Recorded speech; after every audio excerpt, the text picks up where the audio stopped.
Welcome to my kitchen.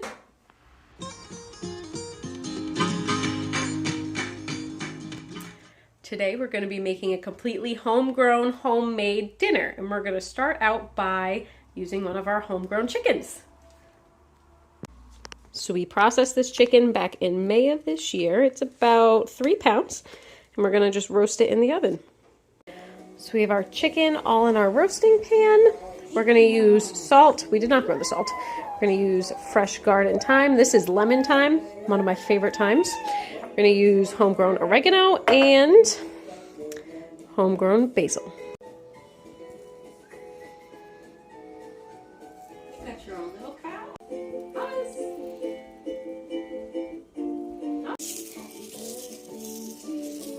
I also have a homegrown onion that I'm going to chop up and put in the chicken cavity. I added some butter chunks to our chicken. Now we're going to cover it with foil and put it in the oven.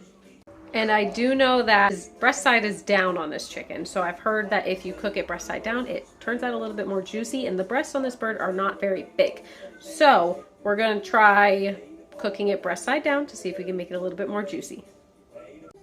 Baby is holding our first side, homegrown potatoes. We are going to roast these potatoes in the oven, and I'm also going to go grab some turnips from the garden. We'll throw those on with the potatoes, and we'll have some nice roasted vegetables, huh? Sound good? It's getting dark so early now, so I'm in my turnip row, so I think this one big one should be perfect. Let's see. I decided to throw one of my homegrown purple potatoes in here to add a little color. Turnips are all cut up. We got our potatoes. So now I'm going to douse it in olive oil and salt and pepper. In addition to the salt and pepper, I threw a little garlic powder on there because it just tastes really good. Garlic powder's just amazing in most things. Oh, we even have homegrown and homemade utensils. So my husband made this spatula out of maple from our backyard. Potatoes are in the oven. Our next side are homegrown carrots. Baby and I harvested these carrots yesterday. I'll insert some clips of us doing that here. Do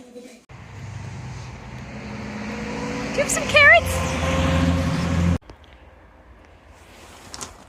Small little carrot harvest, but that should go great with dinner.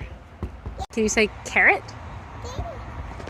I got the carrots all cut up and I'm going to steam them, so I'm really excited about these carrots. I've heard that carrots that go through a frost outside are sweeter, so we'll see if that's true.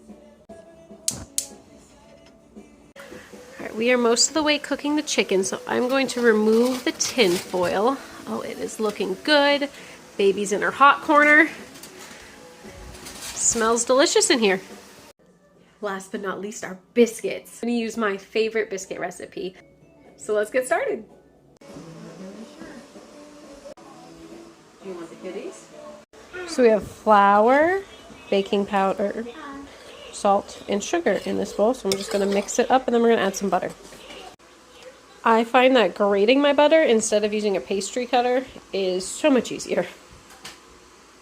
So with grating your butter, you still get the small chunks of butter in your mixture here.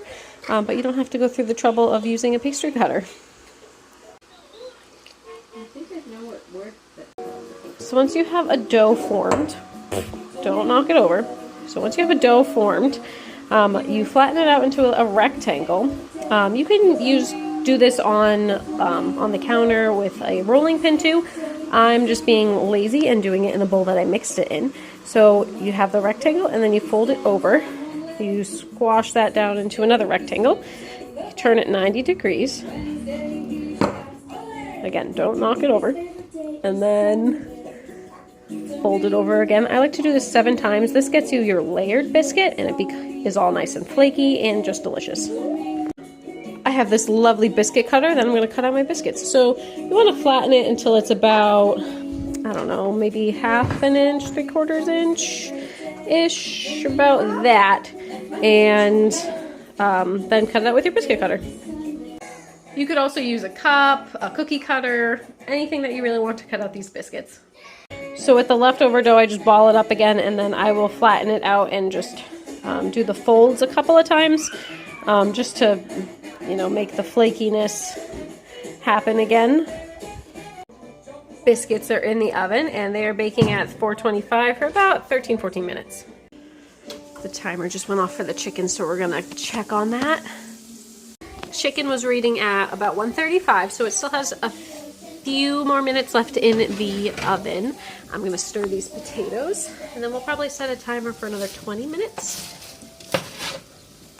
Checked on the carrots, they are done. I can poke them nice and easily, so I'm gonna just cover them back up, turn the heat off, and we'll let them sit for a little bit. Oh, look at these biscuits. They look incredible. Potatoes are done, so we're just waiting on the chicken. The bird is done. We're gonna let the bird rest for a few minutes, and then we're gonna cut into it. So this is our homegrown homemade meal. We have chicken that we raised, potatoes, turnips that we grew, carrots that we grew, and homemade biscuits. I forgot to mention homemade cranberry sauce, so we're gonna enjoy this with our dinner. Thank you for joining us today in the kitchen. We'll see you next time. Bye!